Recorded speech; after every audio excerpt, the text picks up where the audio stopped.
Good morning, everybody. If it's morning, if it's afternoon, then good afternoon. And if this presentation is being seen in the evening, then it's good evening. Well, the title of my presentation today is Copulation and Oviposition Behavior in the Damselfly Ceriagrion coromandelium. Now, this group Odonata of class Insecta contain two types of animals, you can say, the damselflies and the dragonflies. We are talking about the damselflies in this presentation.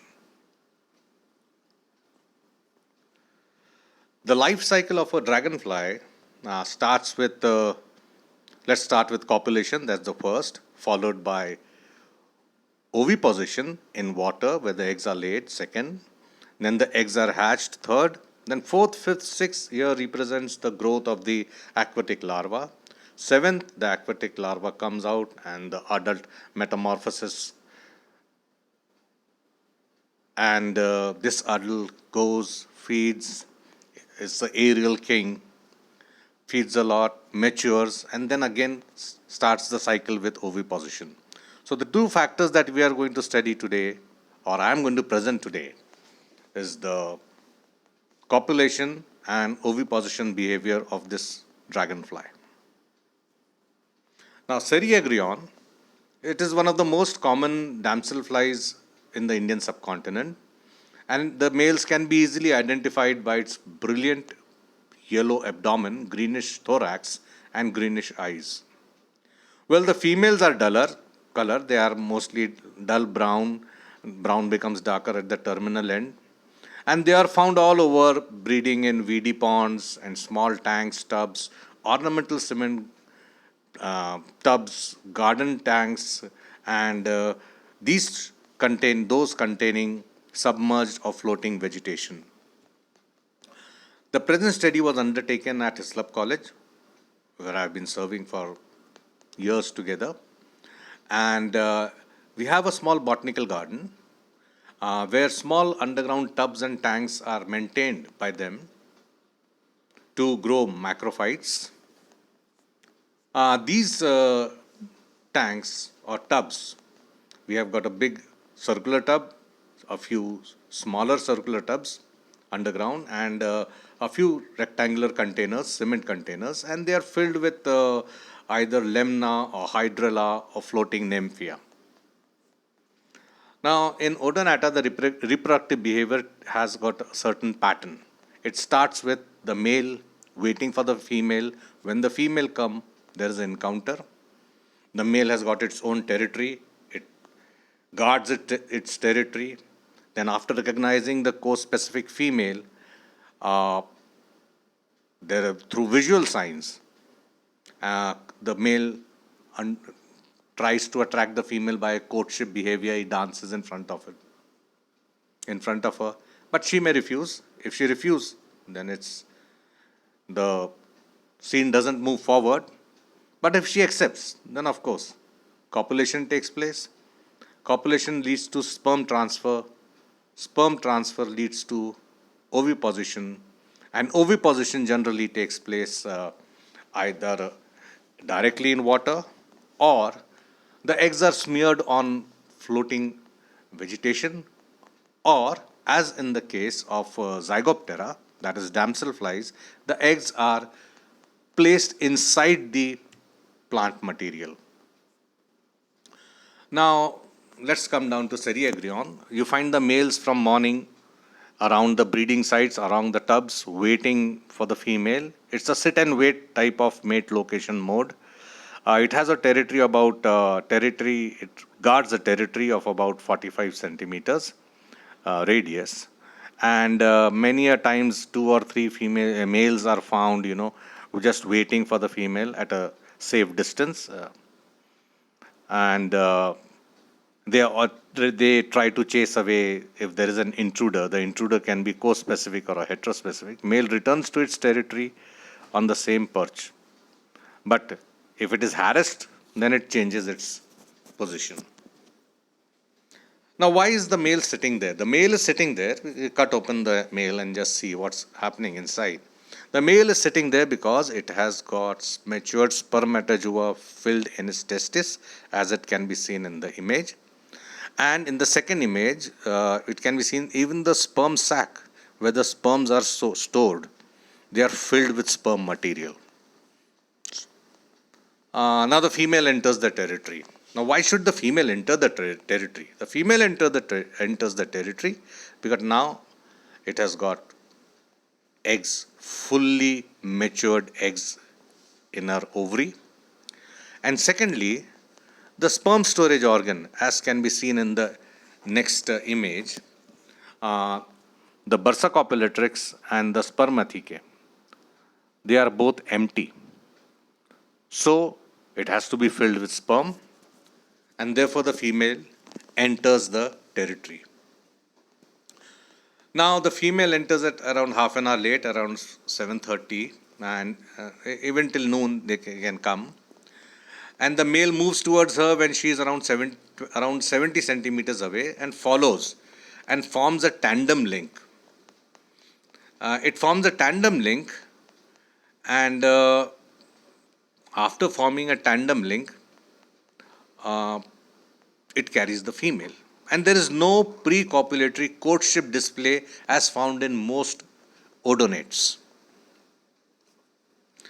And once the male has tandem linked with the female, you find a few 2 or 3 males following the link.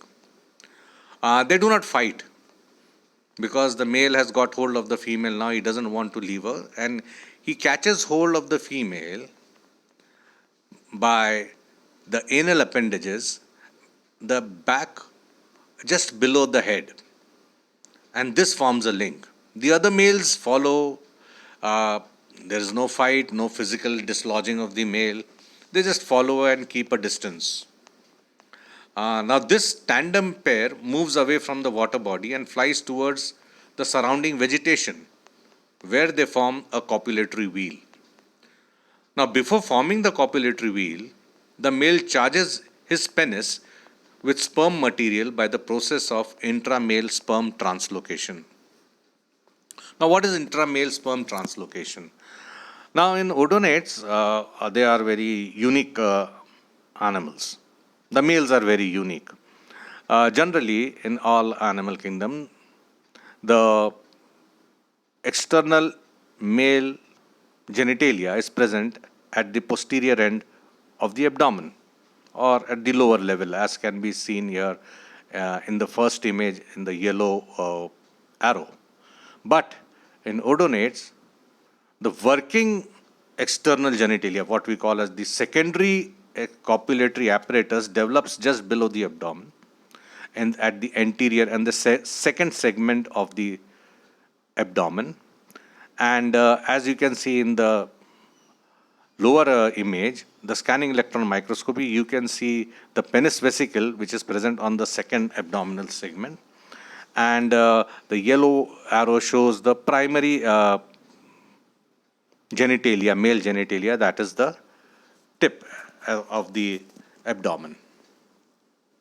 Now, intramale sperm translocation is well depicted here, where the male, which is still holding the female, bends its abdomen, bringing its posterior end of the abdomen and latching it to the anterior end of the abdomen, so that sperm from the primary genitalia passes on to the secondary copulatory apparatus. Now, once that is over, then a copulatory wheel is formed. The female curves her abdomen and forms a strong genital link in the form of a copulatory wheel. This wheel is mostly formed when the male is holding or being supported by a substrate.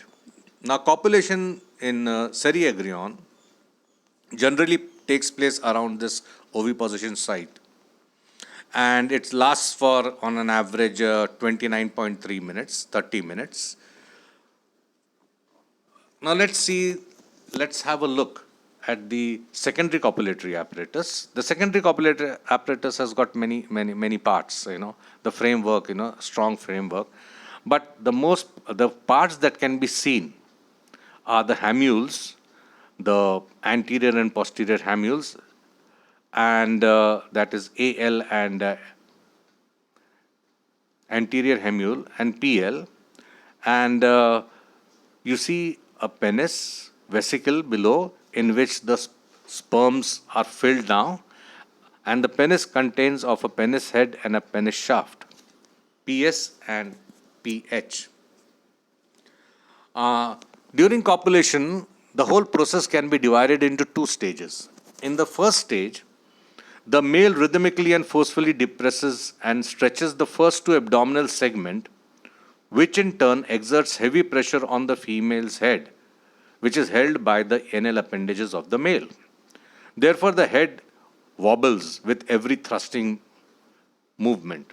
Now, this stage lasts for around 20 minutes and covers 72% of the copulation duration.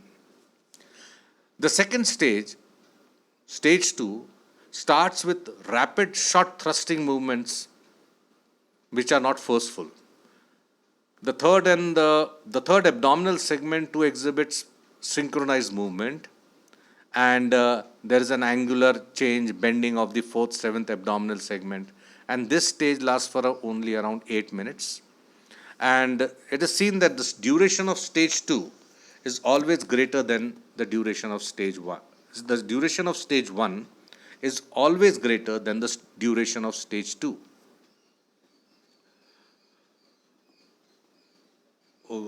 Sorry. Yeah. Technical fault during recording. The stage 1 and stage 2 are depicted here of 10 complete copulatory process observed and recorded. And here it is clearly seen that, well, stage 1 takes a much more time than stage 2. Now, the copulation duration can be short of 12 to 15 minutes or can be long for more than half an hour or to almost an hour. Now, why this copulation duration short and long? We'll talk about that later. But now, after copulation is over, the pair rests. This is known as post-copulatory resting behavior in odonates. Now, what happens during post-copulatory resting behavior? Now, the female's sperm storage organs are charged. They are filled with sperm material. As it can be seen in the first image, you can see the bursa copulatrix filled with sperm material. Then in the second image also you can see the spermathecae filled with sperm material. And the yellow arrow shows some sperm, that's the vagina, some sperm in the vagina. Now, what is the sperm doing in the vagina? Because the sperm should be basically in the sperm storage organ. Now, during copulation, during stage 1, which takes a longer time, the male removes the previously deposited sperm material by the previous copulation by another male, and then packs the empty sperm storage organ with its own sperm. This process of sperm competition is another story.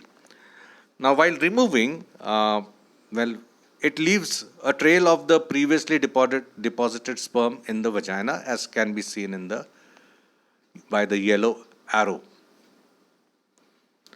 Now, the average post-copulatory resting period varies. It can be brief or it can be prolonged, depending upon the long copulatory duration or how much previously deposited sperm has been removed, or the female is tired or the male is tired. So there are various other you can say reasons for this. Now, post-copulatory resting period is found in more than 50 species of odonates, and it can fluctuate from 1 minute to 180 minutes. Now, why this post-copulatory resting period? Miller and Miller commented that it's a time for the sperm handling, where the female, adjusts the sperm material which is present inside the sperm storage organ, that is the bursa copulatrix and spermatheca.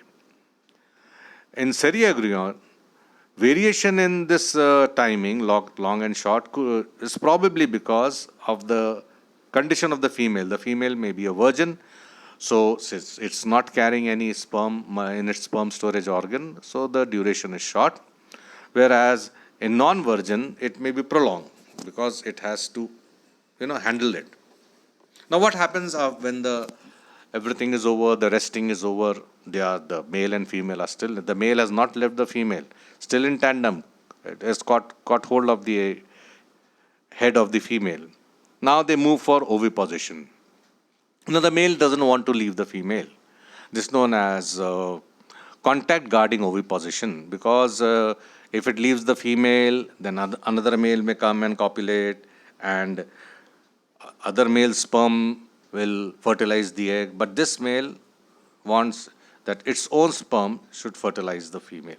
So it's not leaving the female. So other male tries to disturb, they cannot disturb it because the grip is very strong of the male. And the pair moves towards the oviposition site, and the female starts laying egg endophytically. That means it pierces the plant material and deposits individual eggs. After the oviposition is over, the female breaks the tandem and moves away, while the male returns to perch and on foliage near the site, waiting for another female. Now, we'll talk a little bit about the oviposition. When the tandem pair move towards the stubs and soon alights on a suitable substrate to initiate oviposition, the male takes up a rigid, erect sentinel position, as it can be seen here. This sentinel position is very important because the male is like a guard now, a sentinel, a guard.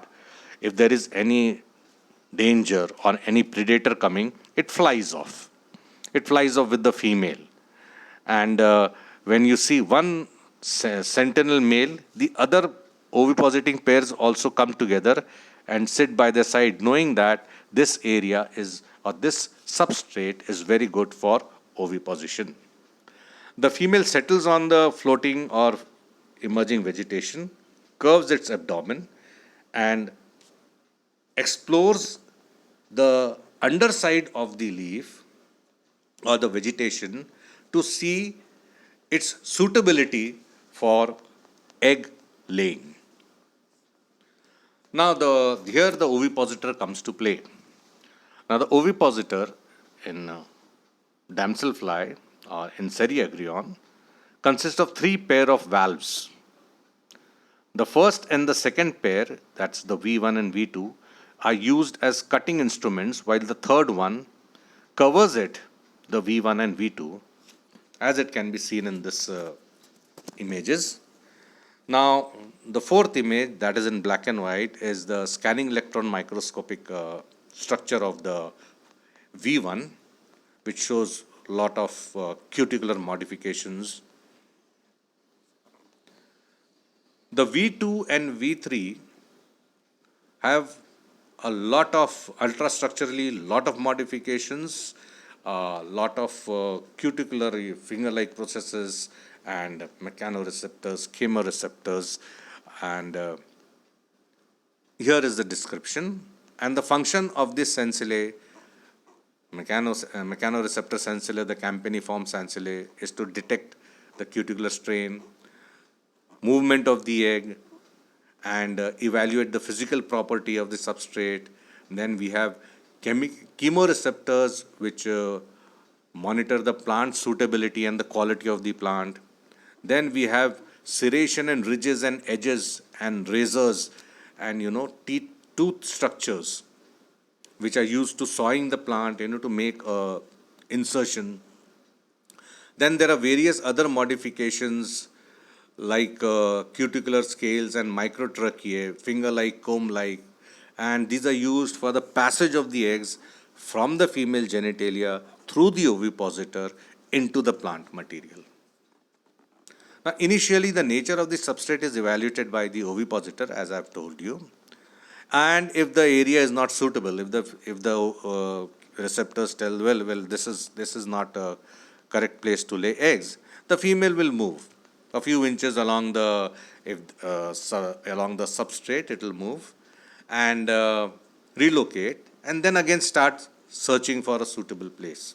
Or it may take a small flight, go to another substrate, and then the ovipositor again starts chemical and physical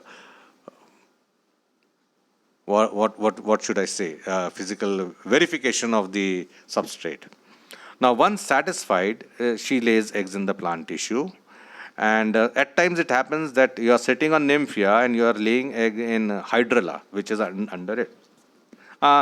Because sitting is visual, that the leaf of nymphia is visual. It's a broad leaf, and very good place, very good site to sit and observe for the male.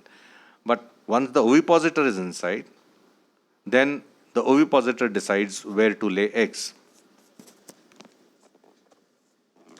Now, as you can see, the selection of the landing site is visual, but once the female dips the abdomen inside water, it is the ovipositor which determines the choice of the insertion site, which can either be the landing substrate, that is nymphia, or the underlying hydrilla.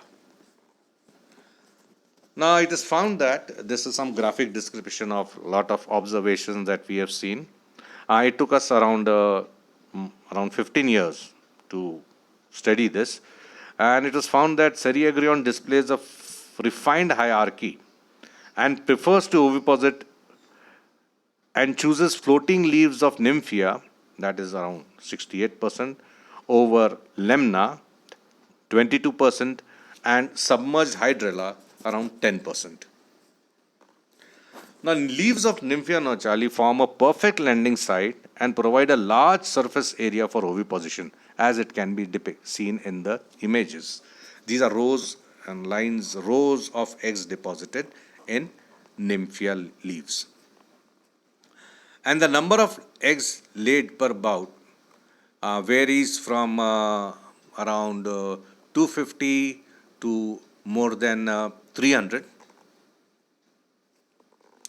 And in an uninterrupted oviposition bout, because oviposition is not all that, it is always interrupted. Mostly it is interrupted by co-specific, other specifics, or because a lot of action is going on around the water body.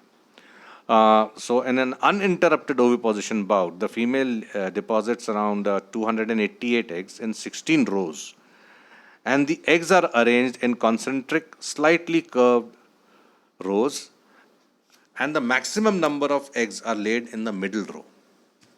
Now, in hydrilla, things are a little bit different. The internode region of the stem is used for oviposition, and each internode region can hold around 25 eggs.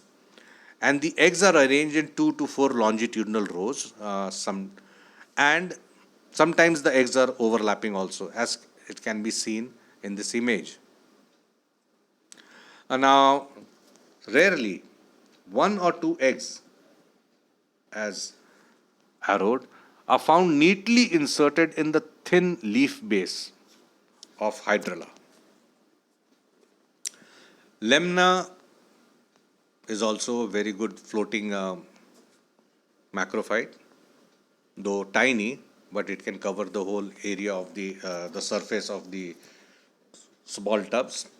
Lemna is also used by Cereagrion for oviposition, and the undersurface of lemna is brown, and the puncture marks of the ovipositor can be easily observed under the reddish undersurface. Now, each tiny leaf of lemna holds around 37 eggs in 5 rows, or an average of 7.8 eggs. So this is, as you can see, we have opened a part of the lemna. leaf, and you can see the eggs well inserted. As you see, cigarette रखे गए हैं cigarette के packet में, as cigars or cigarettes kept in a packet. It's something like that. They are kept in rows. Next. Okay. The number of eggs laid, as I told you, varies from around 30 to more than 45. Once oviposition is complete, the female dislodges the male and darts away from the site. चलो बहुत हो गया, मेरे अंडे मैंने दे दिए, I have laid all my eggs, so I am going. You have to leave me. At times before leaving, the tandem pair comes, touches the water after oviposition. It just the female dips the abdomen in water and go. It may be a process of cleaning, or if any egg is left, or sometimes it is observed. The pair flies away, but the male is not ready to leave the female. It will try to copulate with her, and cajole her, I can say, to re-oviposit and trying to lead her back to waters. But the females, if it has released all her eggs and no more mature eggs are present, it breaks the tandem and after a rest, and leaves the area, leaves the oviposition site.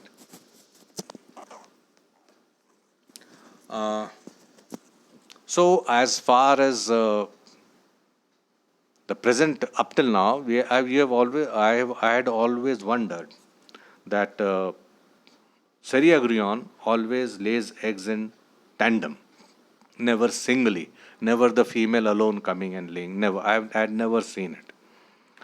But what happened after our observation? This observation was complete. The botany department people, they probably wanted some pistia for their practicals.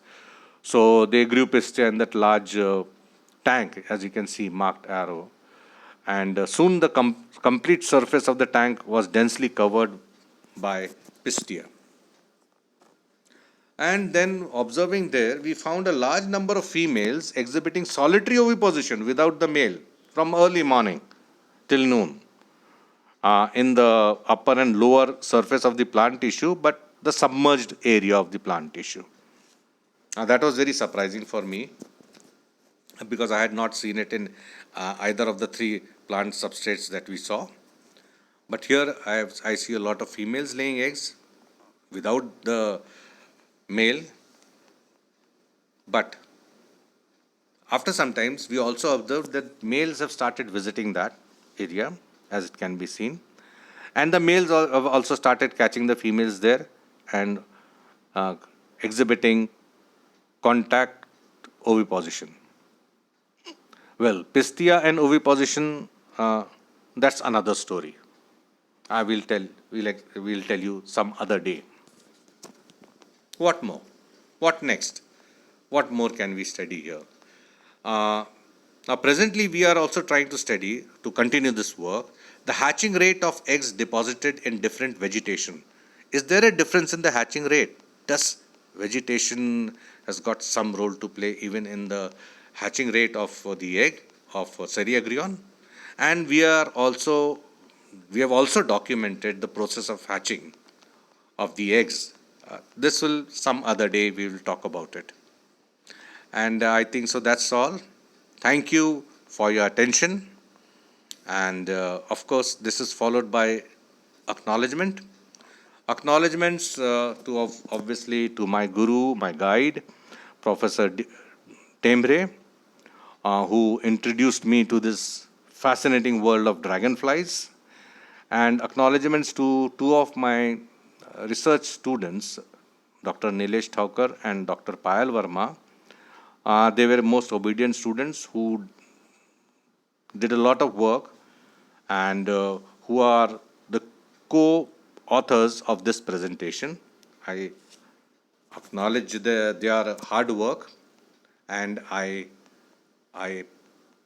pray or I assume that they will be working on odonates in the future also. Lastly, one more person I have got to thank is Dr. Peter Miller. Now, most of you all do not know who Dr. Peter Miller is. Peter Miller was an odontologist, a biologist. He has written a beautiful short book on dragonflies, and I was lucky enough to meet him 4 or 5 times. And he was the person who was one of the world's best odonate biologists, and he encouraged me to take up the studies of life cycle and reproductive behavior in odonata. And he gave me his mantra, and his mantra was very simple: observe, record, interpret. Now, to all the young scientists, young research scholars, and even the older ones, I would like to pass on this mantra. If you want to study animal behavior, it's not very difficult. It is time consuming, not very difficult. You have to observe, record your observation, and interpret it. Before doing that, you have to read all the major books on the animal which you want to study. Thank you so much for your kind presence here or presence there in your house, watching and hearing me out. And thanks to the organizers also. Thanks to the chairman of this conference, Dr. Revatkar.